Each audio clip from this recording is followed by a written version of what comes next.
Hey everyone, Jonathan Silva here at Pragmatic Works. Do you have Power Automate helping you work with daily emails coming in? Maybe when you get an email, look at the attachments, do something with an attachment, save it to OneDrive, save it to SharePoint, add it to a SharePoint list somewhere. Well, if you have that open, a lot of times for those email attachments, we're just getting ones we just don't want each time. Maybe you're getting different files that are included that aren't really the ones that you want to focus on. So what we're going to take a look at here today is how we can filter out email attachments working with Power Automate.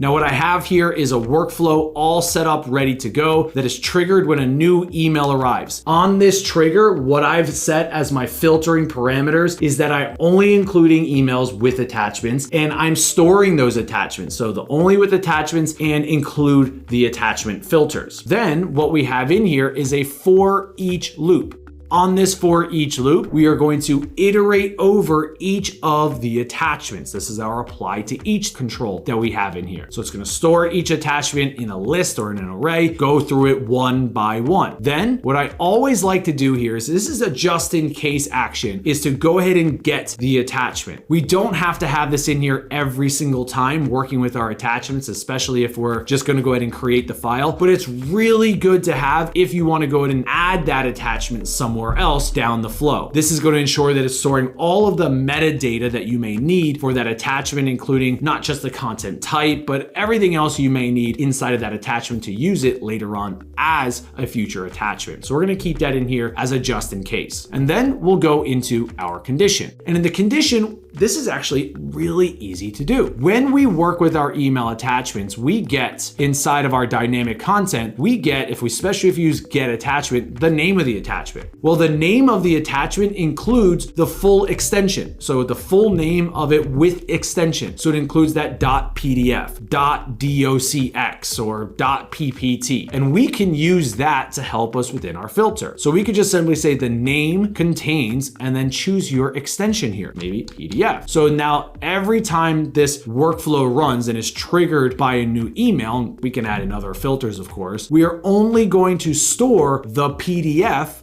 rather than every single different type of file that comes in as an attachment. This is great because I can also come in here and add a new row and then say the same thing. And maybe I want to keep my PDFs. I'll do another contains here. And I want to keep my Excel files.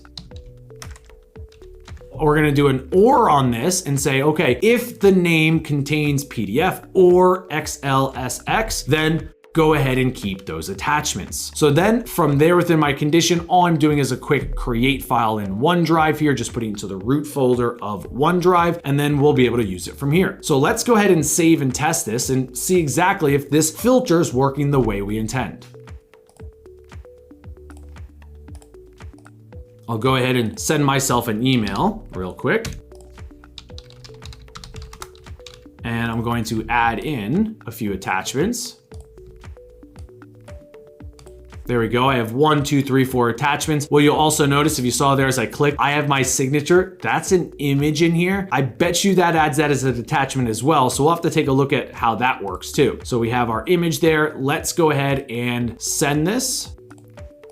As the email comes in and the flow is triggered, what we're really focused on here is taking a look at the condition control and see how it's looping over all of the different emails that we have. We should be expecting to see, now in this case, I think 5 different loops, 5 different attachments, the 4 that I've added plus the email signature. So there we are. We could see for each attachment, 1 of 5. We're going to get all of them. And then for each, we're going to test to see if the name has PDF or XLSX in it. So you can see here, I have 1. My first one definitely did. My second one did. Third did not. Fourth did not. Fifth did not. So now I can go in here and go to OneDrive, do a quick refresh on here, and you could see the Excel file and the PDF file actually got saved. The others did not. So now we can come in here and go ahead and set this up each time to only store specific file types that we want from our emails. Now that's one way to do this, but we still have to think about, okay, well, what if I want to include everything except that email signature that we have. So let me go ahead and remove these real quick.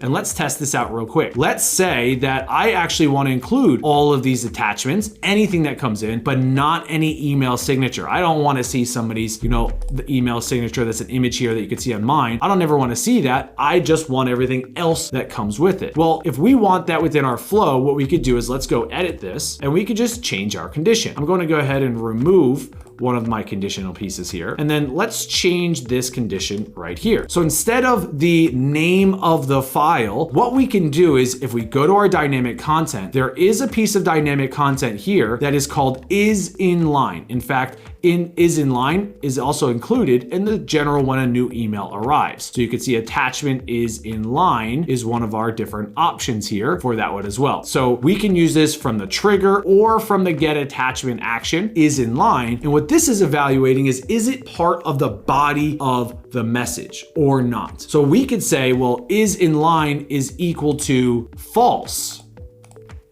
And if it's not inline, then that must be it's attached to the email itself. It's not part of the body. So this is our way of coming in here and making sure that every extra attachment added to the email gets counted. Anything inside of the body of the email, like a signature, gets ignored. So we could just simply do this, save and test really fast, and let's see exactly what happens for us. I'm just gonna test here. We could do another automatic here and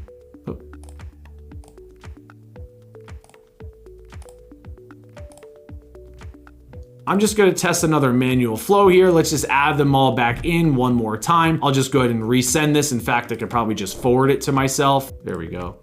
Let's forward it back to myself here. And there we are. We could just do the same forward here. That should be fine. If I want to remove some of this extra stuff, I can. All right, there we go, and send it. Let's take a look at how this works now. I should still expect it to loop 5 times, but it should now add all 4 of the files that were attached and ignore my email signature.